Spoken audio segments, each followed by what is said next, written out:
The clue being found in the mastery of the 16 rays of the ego. Ego is having 16 rays. ఈ 16 అనేటువంటి number మనకి చాలా అంటే number కాన్షియస్గా ఆ నెంబర్కి చాలా ఇంపార్టెన్స్ ఉంది మనకి. ఈ 16 అనేటువంటి నెంబర్కి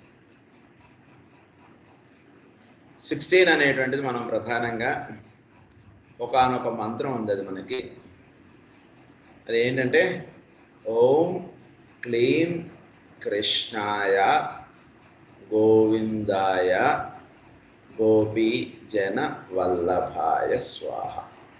16.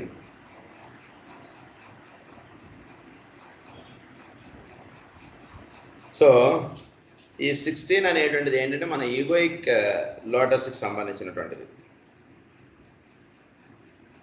So there are found in the mastery of the 16 rays of the ego, for which 16 rays, 16 mantras or words are given, the real pronunciation being however reserved for initiates only. So 16 అనేటువంటి దళములతో కూడినటువంటిది. 16 అనేటువంటిది మన యొక్క వాక్కుకు సంబంధించినటువంటిది. ఇక్కడ విశుద్ధి చక్రంలో ఉండేటువంటి దానికి 16 దళములు ఉంటాయి. సో 16 రేస్, ఇదే 16 మూన్స్గా చెప్తారు. అంటే అమావాస్య నుంచి పూర్ణిమ దాకా ఇది ఒక బ్రహ్మాండమైనటువంటి గ్రంథం సృష్టిలో ఉన్నటువంటిది. 16 మూన్స్కి సంబంధించినటువంటిది ఒక బ్రహ్మాండమైనటువంటి సృష్టిలో ఒక గ్రంథం ఉంది. దానిలో 16 రేస్ అనేటువంటి ఉంటాయి. 16 అనేటువంటిది ఆ విధంగా చాలా ప్రాధాన్యత కలిగినటువంటిది. సో ఈ egoic Reiki there are 16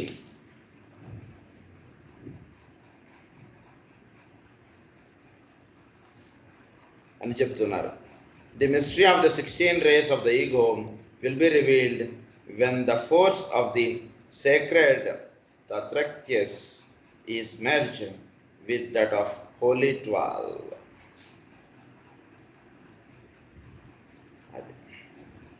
The primordial is the ray and the direct emanation of the first sacred four అని చెప్తున్నారు దాన్ని. ఇక్కడ sacred four నుంచి the primordial is the ray and the direct emanation of the first sacred four. ఈ egoic lotus గురించి ఏమని చెప్తున్నారంటే it is the primordial రే. అంటే మనకి సంబంధించినటువంటి మానవుడికి సంబంధించినది కానీ ఏదైనా భౌతికమైనటువంటిది ఏర్పడడానికి దాన్ని ఒక ప్రిమార్డియల్ రే, దాని నుంచి సమస్తం వచ్చింది కాబట్టి దాన్ని ప్రిమార్డియల్ రేగా చెప్పారు మనకి.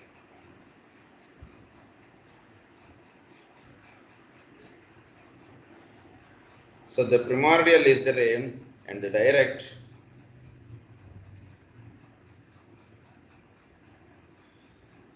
Direct ఎమినేషన్ of the first sacred four. So దాని నుంచి ఫస్ట్ సేక్రెడ్ ఫోర్ అంటే ఏమేమిటి? ఫస్ట్ సేక్రెడ్ ఫోర్ అంటే ఒకటి father, that is the first aspect. Second aspect is the son. Third aspect is the mother and their united manifestation making the active evolving solar system.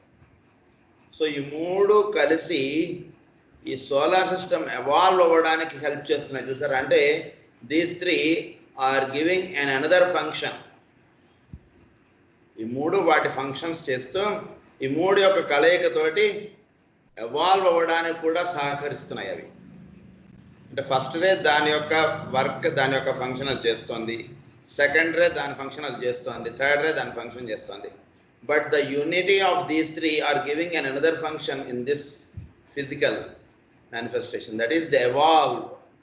So solar system ఈ రకంగా evolve అవ్వడానికి the logoic ring pass not this is the macrocosm, దాన్ని macrocosm అని చెప్తారు. So ఈ రకంగా 4గా వచ్చినటువంటి primordial రే నుంచి 4గా వచ్చిన అదే ఈగోయిక్ రే అనేటువంటి దాని గురించి చెప్పారు. సో ఈ సోలార్ సిస్టమ్ అనేటువంటిది gives a new outlook upon the subject of plane vibration. The close correspondence between the planes and the 7 spirille in the permanent atom of a solar lotus. So there is close correspondence between the planes and the 7 spirille. So there are 7 planes and there are 7 spirille to the permanent atom. దానికి దీనికి చాలా there is close connection అని చెప్తున్నారు.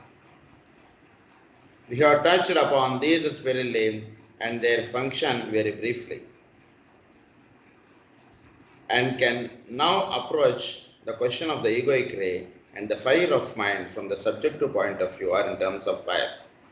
So దీన్ని ఒక fiery ఆస్పెక్ట్గా మనం ఇప్పుడు understand చేసుకోబోతున్నాం ఈ ఈగోయిక్ రే గురించి. Centres or wheels of energy, centers of force. We shall again reach the clarity of vision desirable if we study the subject of monadic development from the angle of vision of the human unit. It has been taught in many occult textbooks that man has 7 centers of force, that 3 of these centers are paramount. So మానవుడిలో ప్రధానంగా 7 centres ఉన్నాయి. అందులో 3 చాలా ప్రధానమైనటువంటివి. అది మనలో ఉండేటువంటి head centre, heart center, throat centre. ఈ 3 చాలా ప్రధానం మనకి. Head centre, heart center, throat centre. ఏమిటి ఈ 3 కలిసి ఒక ట్రయాంగిల్గా వర్క్ చేస్తున్నాయి. ఈ 3 వలన మనం this produces their eventual obscuration or their passing out of manifestation. The occultly die. దీన్ని ఏమన్నారంటే అంటే మేనిఫెస్టేషన్ అవ్వడానికి 3 ప్రధానంగా వర్తిస్తున్నాయి. అంటే హృదయంలో కలిగినటువంటి భావాన్ని థ్రోట్ ద్వారా ఎక్స్ప్రెస్ అవ్వడానికి అవకాశంగా ఉంది. మన పైన శిరస్సులో ఉన్నటువంటి జ్ఞానము, హృదయంలో ఉన్నటువంటి ప్రేమ, ఈ 2 కలిసినప్పుడే, అది వాక్కుగా వచ్చినప్పుడే దానికి పరిపూర్ణత. ఇది ఒక్క మాటలో చెప్పాలంటే కేవలం జ్ఞానవంతులం అయితే సరిపోదు, దానికి ప్రేమ తోడవ్వాలి. అది మృదు మధురంగా మన నుంచి వ్యక్తం అవ్వాలి. దానికి సంబంధించినవే ఈ 3 సెంటర్స్. కనుక ఈ 3 సెంటర్స్ చాలా ప్రధానమైనటువంటివి మిగిలిన వాటికన్నా. That 3 of these centers are paramount and eventually synthesize the other 4 or absorb their force or energy. This produces their eventual obscuration or their passing out of manifestation. The occultly die. దాన్ని ఏమన్నారంటే express అవ్వడం, manifest అవ్వడాన్ని ఏమన్నారంటే the occultly die అని అన్నారు. దాన్నే అబద్ధన్ పురుషం పశుం అని చెప్పి మనం పురుష సూక్తంలో చదువుతాం. అబద్ధన్ పురుషం పశుం అంటే ఆ పురుషుడు అనేవాడిని ఒక స్తంభానికి వేసేసి నరికేశారట అని చెప్పి వస్తున్నారు. అంటే ఏంటి స్తంభం అంటే మన వెన్నుపూస, మన వెన్నుముకకు వేసి ఆ పురుషుడు అనేవాడిని ఉంచేశారు. కనుక లోపల ఉన్నటువంటి పురుషుడు ఎక్స్ప్రెస్ అవ్వడానికి లేదు. లోపల ఉన్నటువంటి పురుషుడు కాకుండా బయట వేరే పురుషుడిగా వాడు వ్యక్తం అవుతూ ఉన్నాడు. లోపల ఉన్నటువంటి పురుషుడిని అలా స్తంభానికి వేసి కట్టేశారు వాడు లోపల. కనుక జీవుల ద్వారా పరమాత్మ వ్యక్తం అవడం అనేటువంటిది కాకుండా జీవులే వ్యక్తం అవడం అనేటువంటిదిగా ఏర్పడింది సృష్టి. దాన్ని ఏమన్నారంటే దే అక్కల్ట్లీ డై అని చెప్పారు ఇక్కడ మనకి. This is paralleled in the logoic centres, the planetary schemes, which also in due course of time pass into obscuration and transmit their energy to the major 3 schemes, the 3 main centers. ఈ 3 చాలా ప్రధానమైనటువంటి centers. It will therefore be apparent that just as in man these centers are related to the threefold spiritual man in his total development, so the 3 types of centers, microcosmic or macrocosmic, come gradually more and more under the vitalizing power of one of the 3 aspects of the logos. So one of the 3 aspects of the logos, ఏంటి 3 aspects of the logos అంటే will, love, active intelligence. ఈ 3గా express అవుతున్నాయి. These centers are recognized also as focal points of active force, manifesting to the vision of the clairvoyant as fairy wheels or the flaming petals of a lotus. దీన్ని ఏమన్నారంటే fairy wheels అని అన్నారు.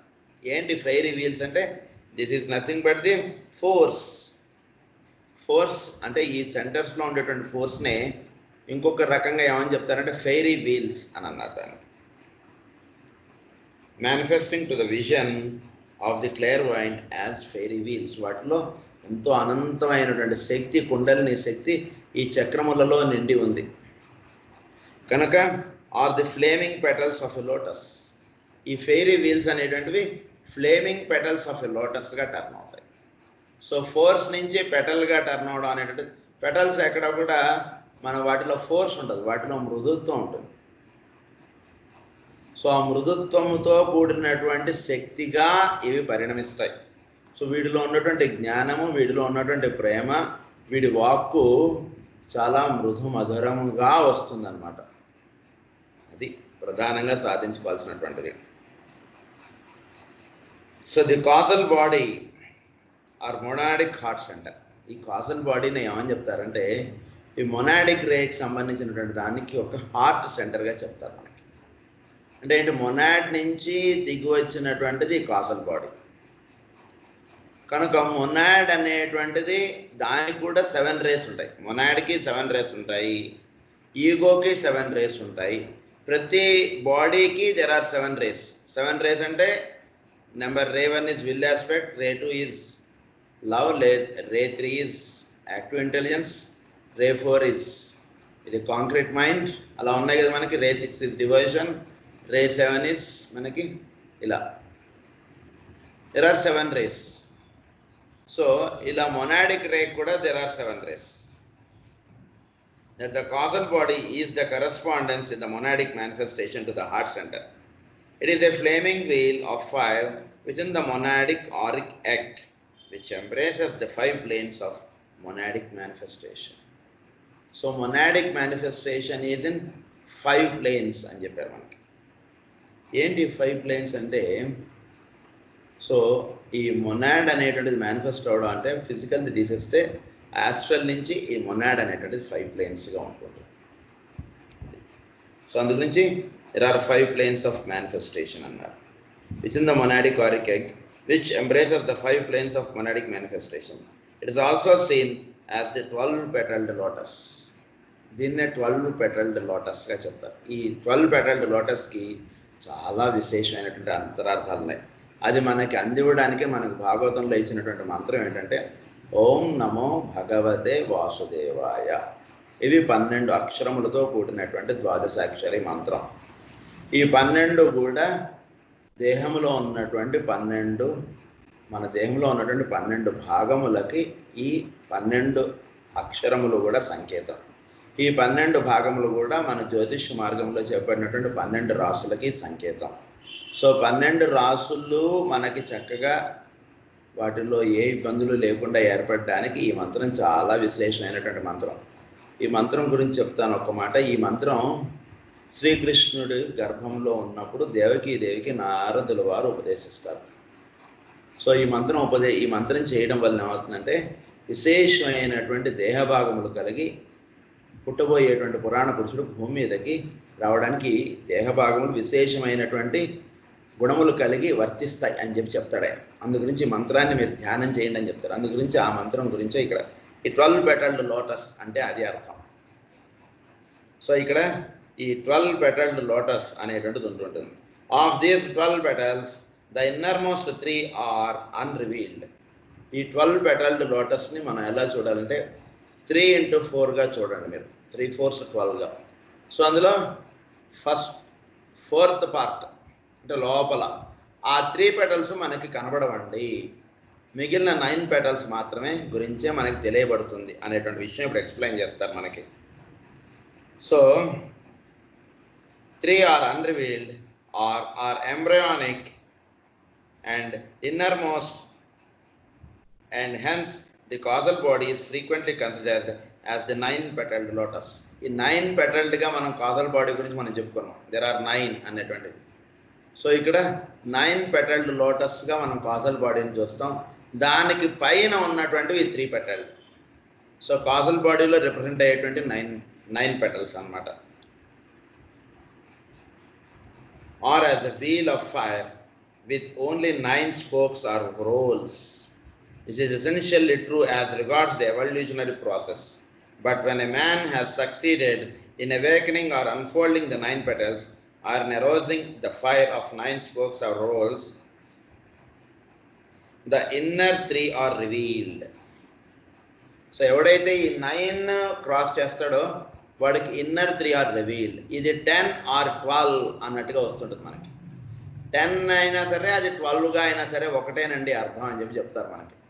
దీన్నే మనం ఈ egoic రేకి సంబంధించినటువంటి 9 పెటల్డ్ లోటస్ని మనం నవరాత్రులు అని చెప్పి చేసుకుంటాం. There are 9 planes.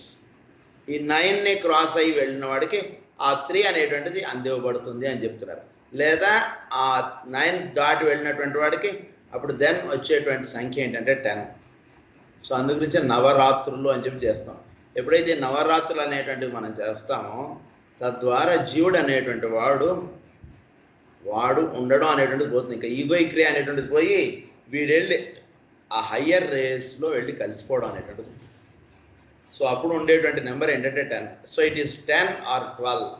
సో 12గా ఇప్పుడు మనకు సంకేతంగా చెప్తున్నారు. దీన్నే 10గా మనం నిన్న కొన్ని చోట్ల మనం చెప్పుకున్నాం. సో 3 and 7 అన్నట్టుగా చెప్పుకున్నాం మనం. 10 అన్నా 12 అన్నా ఒకటే ఇక్కడ ఈ పాయింట్ ఆఫ్ వ్యూలో మాత్రం.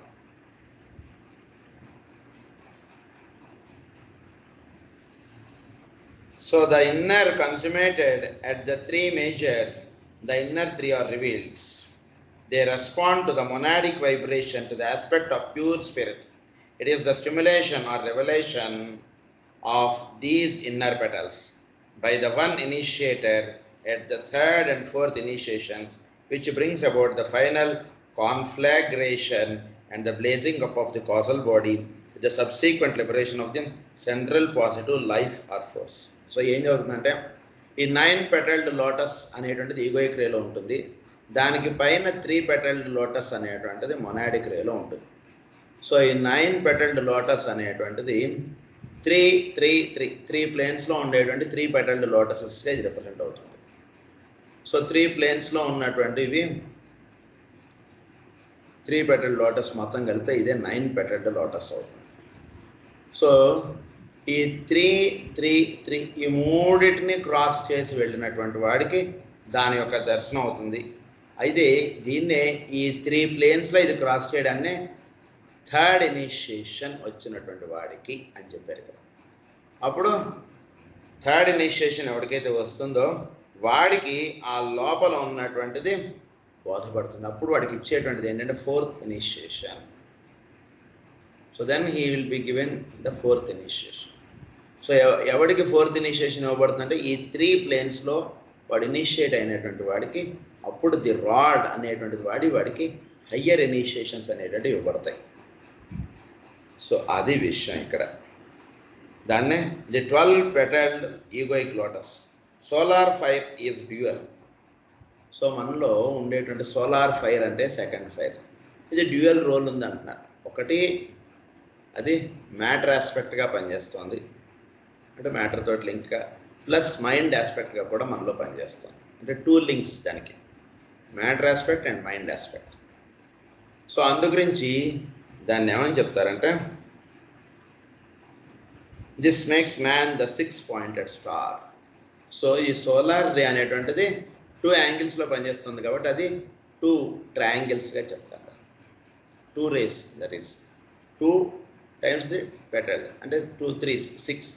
దాన్నే మనకి 6-pointed స్టార్గా ఇచ్చారు.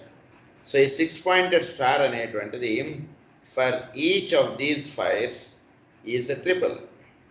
సో ఆ 2 ఫైర్స్ ట్రిపుల్గా మేనిఫెస్ట్ అవడం వలన అది 6-pointed స్టార్గా రిప్రజెంట్ అవుతుంది మనకి. The fire of mind is also in essence dual. So fire of mind and fire of matter. So ఈ రకంగా సోలార్ ఫైర్ అనేటువంటిది మేనిఫెస్ట్ అవుతుంది. And at the same time the fire of mind is also again dual. Lower mind and higher mind కదా. So again it is 3 3 6. So total it makes the 9. When a man has awakened the 9 fires and has unfolded the 9 petals, and when he has received the stimulus which is imparted at initiation through being brought into conscious contact with the electric spark of his own particular heavenly man. అంటే వీడు ఎవరి తాలూకా వాడి దగ్గర పనిచేస్తున్నాడో, అంటే వీడు project manager ఏదో అంటారు చూసారా, వాడి కింద వీడు పనిచేస్తుంటాడు. అదే ఆఫీస్లో పనిచేస్తున్నా వేరే వాడికి వీడికి సంబంధం లేదు. వీడు ఎవరి కింద పనిచేస్తున్నాడో వాడే వీడిని డైరెక్ట్ చేయాలి. సో ఆ రకంగా వీడు ఎవరి కింద పనిచేస్తున్నాడో వాడు వీడికి, కాబట్టి ఇక్కడ ఏమని చెప్తున్నారంటే వీడికి సంబంధించినటువంటి హెవెన్లీ మెన్ వీడిని లింకప్ చేస్తాడు. సో అందు గురించి వీడు ఎప్పుడైతే 9 పెటల్డ్గా వీడు లింకప్ అయి ఉన్నాడో అప్పుడు వీడికి సంబంధించినటువంటి heavenly men they all blend and merge the inner 3 which complete the 12. అప్పుడు ఈ హెవెన్లీ మెన్ అని ఆయన లోపల ఇంకొక 3గా చెప్పినటువంటివి కూడా వీడికి ఇనిషియేట్ అనేటువంటి చేసి టోటల్ 12 పెటల్ లోటస్ అనేటువంటిది వీటిలో విచ్చుకునేటట్టుగా చేస్తాడు. Which are concerned with the final and essentially spiritual stages of his evolution are really related more intimately to the evolution of the heavenly man. So it is internally it is related to the evolution of the heavenly man. So heavenly man యొక్క evolution మీద కూడా వీడి evolution ఆధారపడి ఉంటుంది. heavenly man యొక్క evolution చాలా హైగా ఉంటుంటే వీడు కూడా జీవుడు కూడా ఇక్కడ ఉన్నటువంటి వాడు 9 పెటల్డ్ లోటస్ ఉన్నటువంటి వాడు ఇంకా హయ్యర్ రేస్కి వీడు వెళ్ళిపోతుంటాడు. అది చెప్తున్నారు ఇక్కడ.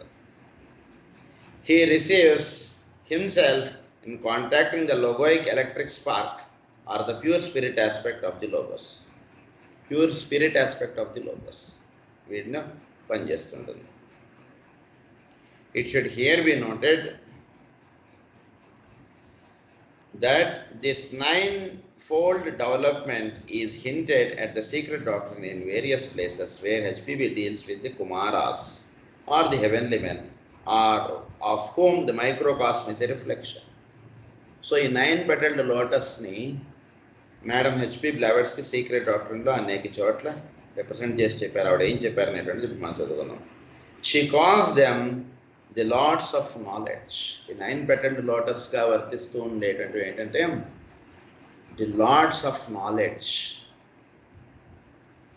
The lords of love, the lords of sacrifice. 3గా చెప్పారు ఆవిడ. The lords of knowledge, the lords of love, the lords of sacrifice. Each of them is a 9-petaled lotus in the logoic body. So each is 9-petaled lotus in the logoic body. Logoic body lo each 9 ga untai. They are the flaming wheels, and in their various names as found in the secret doctrine may be discovered the clue to the mystery. Let us realize this clearly, nevertheless, as regards the microcosm, and later extend the idea to the heavenly man. Let us picture the 9-petaled egoic lotus, the heart center in the monadic consciousness, unfolding each of its petals in group of 3 upon the 3 subplanes of the higher mental. Their unfoldment is worked out through the evolutionary process undergone on the 3 planes in the 3 worlds or within the 3 halls of ignorance, of learning and of wisdom. So వీటిని ఏమన్నారంటే halls of ignorance, halls of learning, halls of wisdom. అంటే hall of learning, hall of wisdom, hall of ignorance అంటే ఇవన్నీ కూడా levels of the 3 levels of consciousness.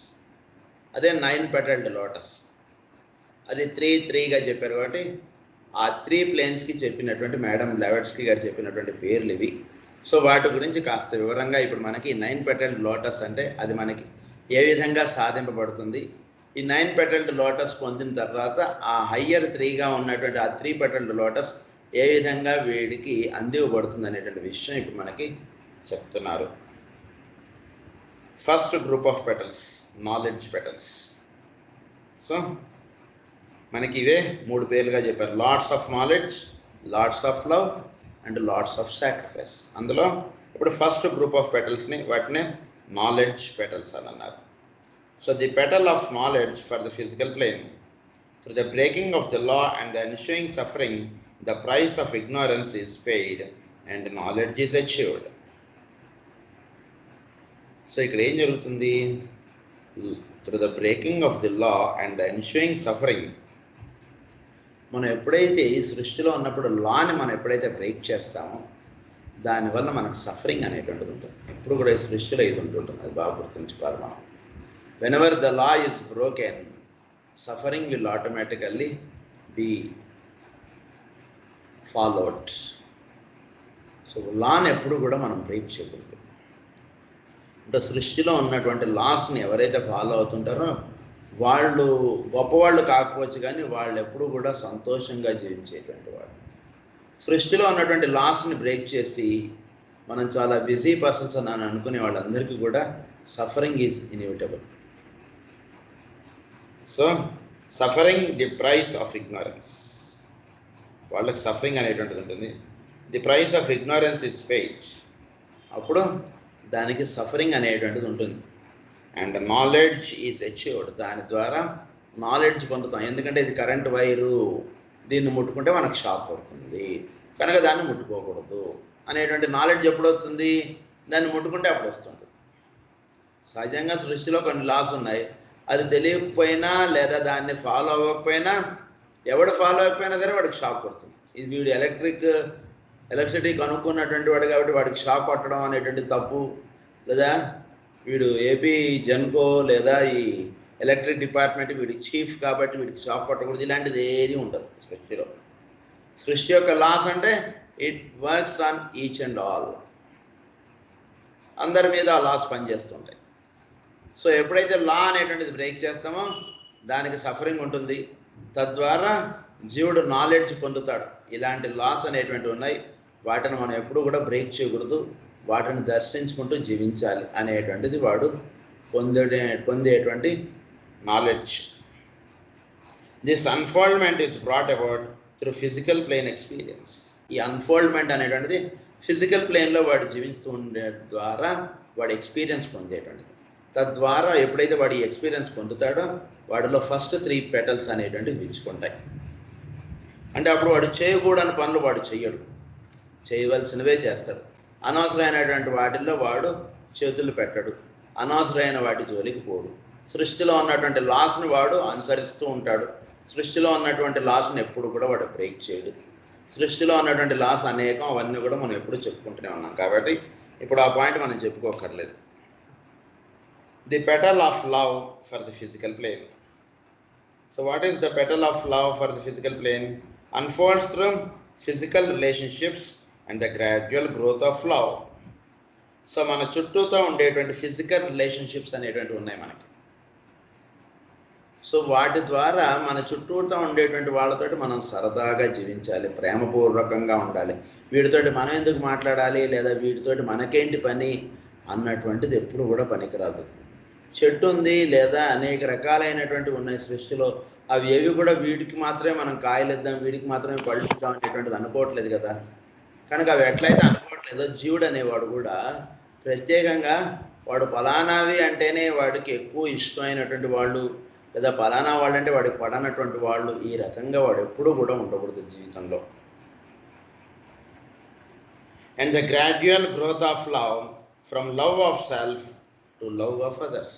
మొట్టమొదటిగా ఉండేటువంటిది ఏంటంటే love of self. నేనంటే నాకు ఎక్కువ ప్రేమ, నాకు దెబ్బ తగలకుండా ఎంత జాగ్రత్త అయినా తీసుకుంటా. బస్సు ఎక్కితే ముందు నాకు సీటు దొరికిపోవాలనేటువంటి దాని నుంచి మొదలు పెడితే ప్రతిదీ కూడా love of self, love of self. ఏ విషయాన్ని సరే ముందు వాడిని తీసుకొని పర్వాలేదులే, మనం చిన్నవాళ్ళమే కదా, ఒక 2 నిమిషాలు మనం నుంచున్నా పర్వాలేదు అన్నట్టుగా మనం జీవించాం. Because we have great love of self. Love of self నుంచి లవ్ ఆఫ్ అదర్స్. వేరే వాళ్ళని అర్థం చేసుకోండి, వేరే వాళ్ళని ప్రేమగా చూడండి, వేరే వాళ్ళతోటి ప్రేమగా వ్యవహరించండి, వేరే వాళ్ళకి ప్రేమగా మీరు ఏదైనా చేసి పెట్టండి. దాన్ని ఏమన్నారంటే లవ్ ఆఫ్ అదర్స్. అది మనలో మార్పు రావాలి. ఎంత పురాణం చెప్పుకున్నా ఇది రాకపోతే మాత్రం మనం దేనికి పనికిరాం. అందు గురించి ది లవ్ ఆఫ్ అదర్స్ అనేటువంటిది రావాలి. ఎప్పుడైతే ఫస్ట్ మనం లా బ్రేక్ చేయడం అనేటువంటిది మానేస్తామో, అంటే సృష్టిలో ఉన్నటువంటి లాస్ని అర్థం చేసుకుని మనం జీవించుకుంటామో, ఫిజికల్ ప్లేన్లో ఉండేటువంటి ఒక పెటల్ మనలో విచ్చుకున్నట్టు లెక్క. ఎప్పుడైతే జీవుల్ని మనం ప్రేమపూర్వకంగా మనం వ్యవహరిస్తూ ఉంటామో అప్పుడు ఇంకొక పెటల్ విచ్చుకున్నట్టు లెక్క. Next is the petal of sacrifice for the physical plane. Physical ప్లేన్లో మనం చేసేటువంటి సాక్రిఫైస్ ఉంది, దాన్ని ఏంటనేటువంటి చెప్తారు ఇక్కడ. This unfoldment is brought about through the driving force of circumstances and not of free will. The unfoldment is brought about through the driving force of circumstances. So మన చుట్టూతో కొన్ని పరిస్థితులు, సర్కమ్స్టాన్సెస్ అనేటువంటివి ఏర్పడుతూ ఉంటాయి, and not of free will. So ఈ circumstances అనేటువంటిది it is the offering up of the physical body upon the altar of desires. నిజానికి ఊరికే మనకు అర్థం అవడానికి నా చేతిలో రెండు ఏదో సినిమాకి వెళ్దామని నేను టికెట్ కొని పెట్టుకున్నాను అనుకోండి, అవి 2 టికెట్లు నా చేతిలో ఉన్నాయి. పాపం ఎవడో ఎప్పటి నుంచో ట్రై చేస్తున్నాడో ఏదో ఉంది, వాడు ఒకవేళ అడిగాడు అనుకోండి, నేను ఎందుకు ఇవ్వాలి, నేను ఇయ్యను అన్నట్టుగా ఉండకూడదు. ఓకే పర్వాలేదు, వాడిని వెళ్ళి మనం రేపు కాకపోతే ఎల్లుండి వెళ్దాం, ఏం పర్వాలేదు, వాడు చూడాలన్నది, వాడికి బాగా ఉత్సాహంగా ఉన్నాడు, వాడు బాగా, వాడికి ఇచ్చేద్దాం, ఏమైంది, నథింగ్ రాంగ్ అనేటువంటి ఒక వేరే వాడికి ఇవ్వగలిగేటువంటి స్థితి అనేటువంటిది ఉండాలి. అంటే ఈ ఇవ్వటం అనేటువంటిది ఎక్కడ ఉండాలి అంటే at the altar of Dzire, అంటే దైవం యొక్క ఇష్టముగా వీడు వ్యవహరిస్తాడు, కానీ వీడి ఇష్టాయిష్టములు అంటూ ఏవి ఉండవు వీడి యొక్క ఫిజికల్ ప్లేన్లో. అంటే వీడు ఏదైనా ఊరు వెళ్ళడం కానీ, ఊరు ఆగిపోవడం కానీ, ఏదైనా ఒక పని చేయడం కానీ, పని చేయకపోవడం కానీ at the altar of Dzire. అంటే దైవం యొక్క సంకల్పం ఒకటి ఉంటుంది, జీవుడి యొక్క కోరిక అనేటువంటిది ఒకటి ఉంటుంది. ప్రతి పనులలోనూ ఈ 2 ఉంటుంటాయి. జాగ్రత్తగా మనం గమనించుకుంటుంటే మనకు తెలుస్తుంది. దైవం యొక్క సంకల్పానికి మనం విలువ ఇస్తూ వెళుతుంటే అది ఇంకాస్త డోర్స్ లోపల అలా తెరుచుకుంటుంటాయి మనకి. మన యొక్క ఇష్టానికి మనం పని చేస్తుంటే మనకి ఇంకాస్త ఎక్కువ దెబ్బలు, ఇంకాస్త ఎక్కువ చిక్కులు, ఇంకాస్త ఎక్కువ క్లిష్టమైనటువంటి పరిస్థితులు ఇవన్నీ కూడా ఏర్పడుతుంటాయి. ఇంతే తేడా. సో మన జీవితం రోజు రోజుకి విచ్చుకుంటూ వెళ్ళాలి, కానీ రోజు రోజుకి మనకి ట్రబుల్సమ్గా ఉండకూడదు లైఫ్. సో ట్రబుల్సమ్గా రోజు రోజుకి ఎక్కువ ట్రబుల్గా ఉంటుంది అంటే that means we are working at our own desire. We should not work at our own desire, we should work at the desire of the altar అని అన్నారు. సో అలా వీడు వ్యవహరిస్తూ ఉన్నప్పుడు వీడి దగ్గర ఏదైనా ఉన్నది వేరే వాడికి ఇవ్వవలసినటువంటి పరిస్థితిగా దైవం యొక్క సంకల్పముగా ఉంటే ఎదుటివాడు అడుగుతాడు, నువ్వు వాడికి ఇచ్చేయగలగాలి. ఇచ్చేయాల్సిన పరిస్థితి ఉన్నప్పుడు ఇది నేను సంపాదించుకున్నది, నాదిది, నేను వాడికి ఎందుకు ఇవ్వాలి, ఇలాంటి భావనలు మనకు ఉన్నంతకాలం అలా ఇచ్చేయగలిగేటువంటి పరిస్థితి మన చుట్టూ రాదండి. బాగా గుర్తుంచుకోండి. మనకు వేరే వాడికి ఏదైనా ఇద్దాం అనేటువంటి ఇదిగా మనం ఉన్నప్పుడు మాత్రమే వేరేవాడు మన అడుగుతాడు.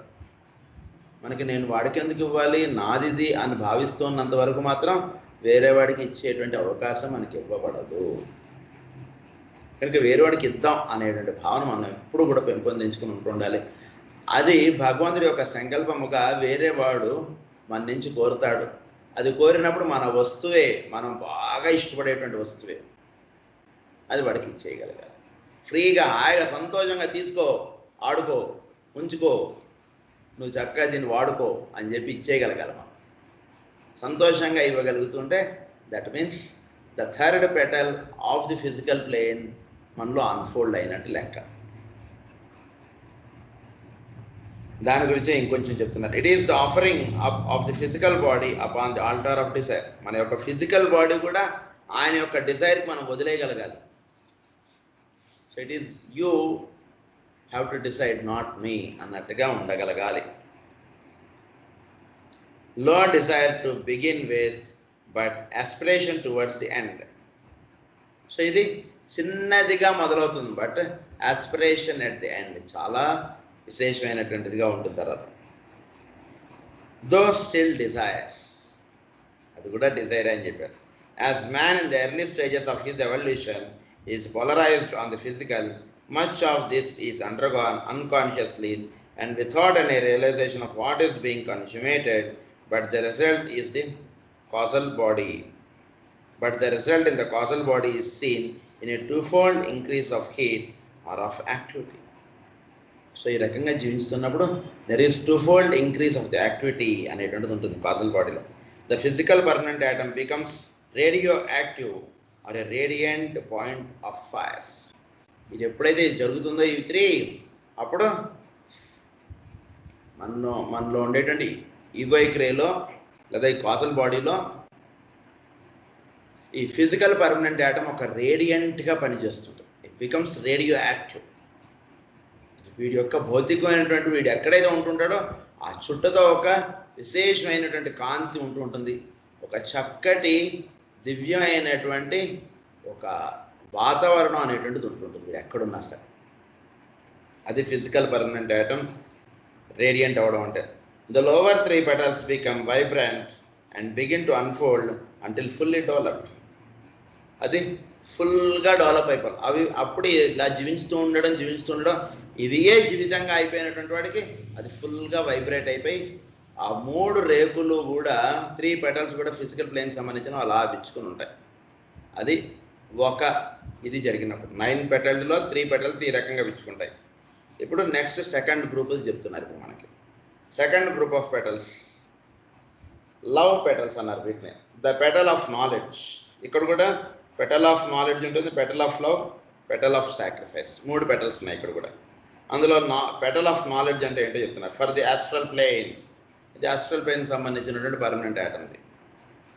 Unfoldment is brought about by the conscious balancing of the pairs of opposites in the gradual utilization of the law of attraction and repulsion. ఇది చాలా విశేషం. అంటే ఈరోజు మనకు ఒకటి ఉంది, అది ఉన్నప్పుడు మనం చాలా హాయిగా జీవించాం. రేపు అది లేదనుకోండి, అయినా ఇదే హాయిగా జీవించగలవా? ఇది నా ఇల్లు అనేటువంటి భావన ఉంది, హాయిగా నాకు నిద్ర పడుతుంది, బాగుంది. ఏదైనా పరిస్థితుల చేత ఈ ఇల్లు కాకుండా నువ్వు ఏదైనా చెట్టు కింద పడుకోవాల్సి వచ్చింది, పడుకోగలవా? రోజు ఏసీలో పడుకోవడం అలవాటుగా ఉంది, బాగుంది. ఏసీ లేదు, పడుకోగలవా?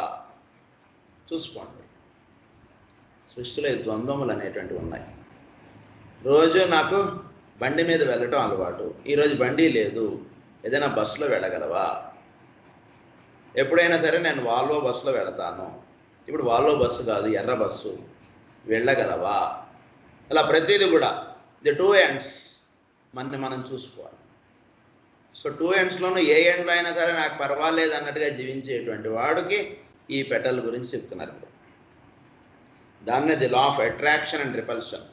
ఈ రోజున నా చేతుల్లో ఒకటి ఉంది, రేపు నా చేతుల్లో అది ఉండకపోవచ్చు. నా చేతుల్లో ఉన్నప్పుడు నేను ఎంత సంతోషంగా ఉన్నానో, నా చేతుల నుంచి జారిపోయినప్పుడు కూడా అంతే సంతోషంగా ఉండగలగాలి మనం. ద సేమ్ మనం బీపీ చెక్ చేస్తే ఏమాత్రం తేడా లేదుట అన్నట్టుగా, అంటే హీఈస్ ఫిట్ ఫర్ యోగా.